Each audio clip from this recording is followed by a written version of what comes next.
Pemirsa Lampung TV, bus sering menghilang di Pelabuhan Bakauheni saat para warga mudik Natal dan Tahun Baru pada tahun 2025 ini. Banyak dari mereka menunggu berjam-jam agar bisa berangkat ke tempat tujuan, terutama Bandar Lampung dan sekitarnya. Terakhir, pada Rabu, 24 Desember 2025, bus kosong dari subuh dan baru muncul pukul 9 pagi.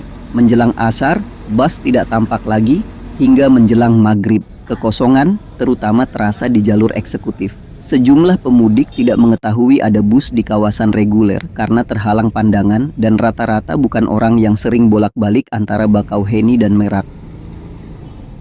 Meski tidak ada penumpukan, sering kosongnya bus membuat pemudik pejalan kaki merasa kecewa.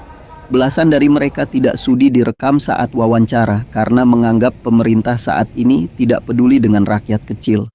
Arianto misalnya, menyebut siapapun pengatur pelabuhan di Bakauheni tidak memahami kultur warga Jakarta dan Tangerang yang sudah terbiasa dengan bus. Ia curiga pejabat sekarang ini bisa jadi sudah tidak peduli dengan pejalan kaki. Kenapa tidak naik travel? Hermawan, warga Bandar Lampung, mengatakan selain kebiasaan naik bus, ia sering kecewa memakai kendaraan kecil. Mulai dari tidak segera masuk tol, harus ikut mengantar penumpang dari satu kota ke kota lain. Ketua Organda Lampung Selatan Irfan Rizal ternyata sudah memperkirakan hal ini. Meski di Jakarta fasilitas umum diperbaiki, angkutan di Lampung diserahkan tanpa manajerial ke siapa saja. Irfan bahkan menyebut otoritas pelabuhan sudah 2 tahun tidak mengundang Organda dalam rapat koordinasi. Meskipun tidak dianggap lagi pada hari biasa, seharusnya para pejabat tidak bekerja sesuai perutnya pada musim liburan, seperti Nataru dan Lebaran. Pria bertampang peranakan Indo itu menyebut jika ada koordinasi dari otoritas pelabuhan, pengusaha bisa saja segera mengirimkan bus karena pemudik masih berada di perairan. Sebenarnya prihatin ya, apalagi angkutan publik rata-rata mungkin notabene masyarakat menengah ke bawah ya. Tapi dengan kesulitan di armada Organda sendiri, dengan penumpang yang tidak sesuai yang diharapkan. Artinya penumpang boleh dibilang sepi, tapi tentunya dengan Nataru ini ada formulanya ya, dengan komunikasi. Salah satunya mungkin dengan pola-pola pemerintah pusat ya, dengan seluruh stakeholder dilibatkan. Seperti misalnya persiapan Nataru dan angkutan lebaran. Salah satu kita cari formulanya adalah satu koordinasi dan komunikasi. Salah satu misalnya siang ini atau pagi ini kekurangan angkutan. Nah, ada koordinasi dari pihak pemerintah, khususnya misalnya BPTD Banten atau KSOP Banten, bisa menginformasikan kepada Organda bahwa kapal yang akan berangkat pertama ini penumpang berjalan kakinya jumlahnya sekian.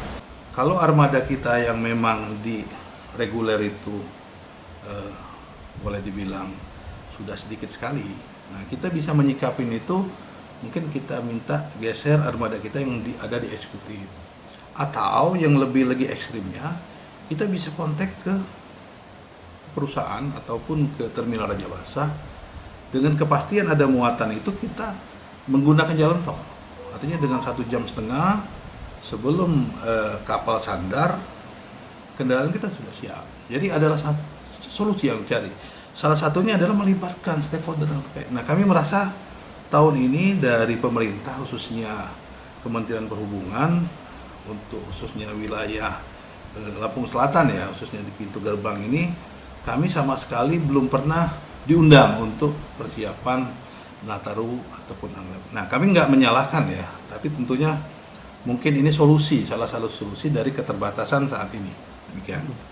Kalau untuk Nataru sendiri yang Bapak ketahui ada berapa armada Pak yang siap? Ya, dari bus khususnya di eksekutif ya, di eksekutif itu ada 18 armada.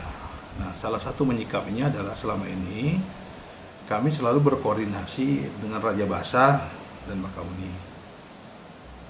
Misalnya sudah ada penumpukan, kita cepat kirim kendaraan karena angkutan ini terus terang kita akui kalau berangkat dari Raja Baca kosong, di sini pun kosong, artinya nanti nggak sanggup bayar kredit misalnya itu.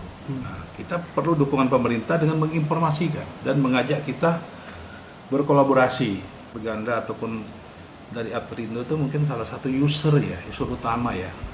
Jadi jangan hanya kita melihat dari satu sudut armada kapal ya, tapi tentunya juga armada untuk angkutan publik ya.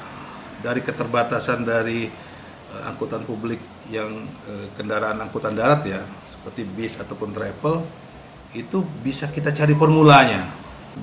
Jangan khawatir dari pemerintah khususnya yang di ini ya, BPTD Lampung ataupun KSP Lampung sudah ada arahan dari pusat bahwa organisasi profesi ini bukan menyulitkan, justru memberikan informasi, justru bisa duduk bersama mencari solusi untuk menjadi lebih baik untuk kepentingan publik. Demikian. Kalau untuk unit bantuan dari pemerintah sendiri ada nggak untuk tahun ini? Kalau ada berapa itu, Pak? Mohon maaf kalau tahun ini mungkin ya banyak persoalan atau seperti apa. Setahu kami belum ada informasi tentang itu. Roy Shandi melaporkan dari Bakauheni, Lampung Selatan.